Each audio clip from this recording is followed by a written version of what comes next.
നിങ്ങളുടെ നാളെ നാം ചർച്ച ചെയ്യുന്നു. നാളെ 2025 ഡിസംബർ മാസം 9-ാം തീയതി, അതായത് 1201, വൃശ്ചിക മാസം 23-ാം തീയതി ചൊവ്വാഴ്ച. നാളെ സൂര്യോദയം തൃശ്ശൂരിൽ കാലത്ത് 6:35, അസ്തമയം വൈകിട്ട് 5:59. നാളത്തെ ചൊവ്വാഴ്ചത്തെ രാഹുകാലം നിങ്ങൾക്ക് പരിചിതമാണ്. ഉച്ചയ്ക്ക് 3 മുതൽ 4:30 വരെയുള്ള സമയമാകുന്നു രാഹുകാലം.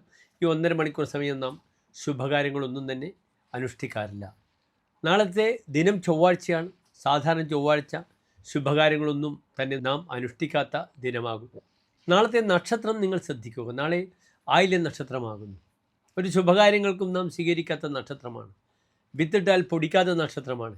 യാത്ര പോയാൽ തിരിച്ചു വരാത്ത നക്ഷത്രമാണ് ആയില്യം എന്നറിയുക.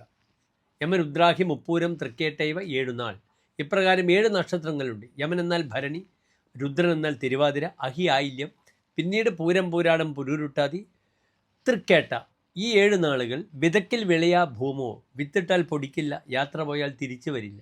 അതിനാൽ നാം യാത്രക്കോ മറ്റ് ശുഭാരംഭത്തിനോ ആയില്യം നക്ഷത്രം സ്വീകരിക്കാറില്ല.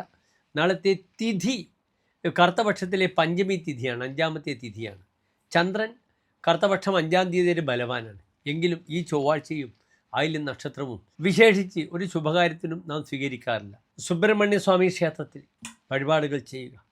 അപ്രകാരം തന്നെ നാഗങ്ങൾക്ക് ആയില്യപൂജ അല്ലെങ്കിൽ സർപ്പബലി ചെയ്ത് നാളത്തെ ദിനത്തിനെ ധന്യമാക്കുക.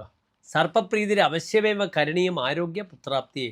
നമ്മുടെ ആരോഗ്യത്തിനും സന്താന ശ്രേയസ്സിനും സർപ്പപ്രീതി ചെയ്യുന്നത് വളരെ അനുകൂലമാണ്. അതിനാൽ നാളത്തെ ദിനം സർപ്പസംബന്ധമായ വിഷയങ്ങൾക്കായി വിനിയോഗിക്കുക. അത് ആയില്യപൂജയായാലും സർപ്പബലിയായാലും, കേരളത്തിന് വെളിയിൽ വന്നാൽ നവഗ്രഹത്തിൽ രാഹുകേതു അർച്ചനയായാലും ഏത് സർപ്പ വിഷയങ്ങൾക്കും വളരെ അനുകൂലമാണ്.